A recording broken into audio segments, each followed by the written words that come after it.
Alright, so, like I said earlier in the video, I did get a chance to speak to Megan today. Hold on.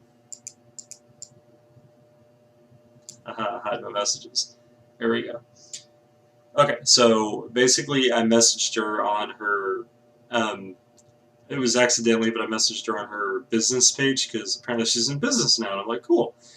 And she asked me to talk to her on her normal page, so I did. I found her. And I asked her, so I'm sure that you know what I want to talk about, things from past events. And she said, oh yeah, Chris.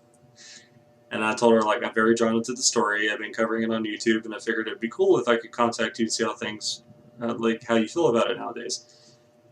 She goes, well, honestly, I don't follow his antics at all. I've seen a few recent things from someone alerts me that he's doing things regarding me or whatever. And I asked her, well, were you ever really friends, or did you just feel pity for him? And she said, no, I'd say despite his advances, it was a good friendship. He was a lot of fun to converse with. People think that I was using him for things, which I've heard a lot of people say that she's just using him to buy things for. But it's been like 15 years. What would she gain from lying from this? People think that I've been just using him for things, and I have always present him gifts for his birthday or Christmas. Things from eBay, I would either give him cash or like give me a trade for mangas or DVDs or whatever. And I said, did you ever think you two would reunite? Do you feel about... I'm tired. How do you feel about being a part of all this and having a fan base? And she said, I didn't know I had fans too. You do. Personally, I think it's best to stay away and not be involved with him again. I said, yeah, you have a fan base, and you're definitely the saddest part of the story, in my opinion. I do genuinely believe that. Now, I know a lot about some of the upcoming stuff that's coming for him, but I will say Megan was the part where it started going downhill. She was the beginning of the snowball effect. And I think that's when the rock bottom starts to come, if you know what I mean. Because that was like the last real friend he had before he fucked it all up. Okay, where was I at?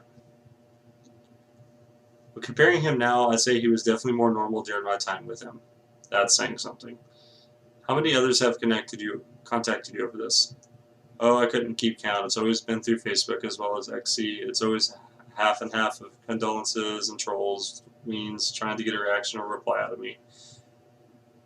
I told her I was just fascinated by the whole thing. I'm happy to have contacted you and have you take time to take part in this.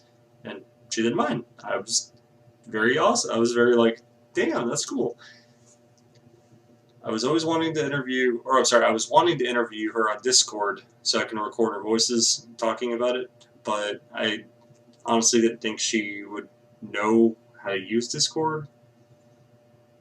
I'm not saying anything bad, it just, she was a little bit older than me. I don't know. It just, also it was like 9:30 in the morning, so. I told her I was sorry to bother her and understand this might be affecting your life in a negative way because I understand about the artwork and stuff. And she said, well, not necessarily. I made a couple really close friends because of it. I think there's a misconception out there that the whole thing traumatized me, which isn't the case at all. That's good. That was actually something I was curious about. And I asked her if she still enjoys Sailor Moon, Yu-Gi-Oh, and My Little Pony. She said, I have a Sailor Moon collection, but I don't actively collect it anymore. It's been both a hobby and an investment. A few dolls I have sell on eBay now for $500 each. As for Yu-Gi-Oh, Pokemon, and MLP, My Little Pony, I sold those off years ago, although I still play 3DS games and have a few Pikachu plush, but I'm not into the whole anime fandom thing. Okay, fair enough. I asked her, do you still remain in Virginia, or did you escape? She said she's still in Virginia, and she has done some traveling around and overseas. So then she told me that she was going to go take her dogs, or go feed her animals, and I said that was fine. But then I just went ahead and said, hey, let's just postpone the rest of this, and we'll just finish up tomorrow or like another date. Yeah. There's so much more I want to find out, and I want to see like what all she's willing to discuss. But if you're interested in, I would say contacting, because I don't want anybody to like really harass this woman, let her live her life. If you were interested in buying one of her forest things, I didn't actually really take the time to look at these. They're kind of cool.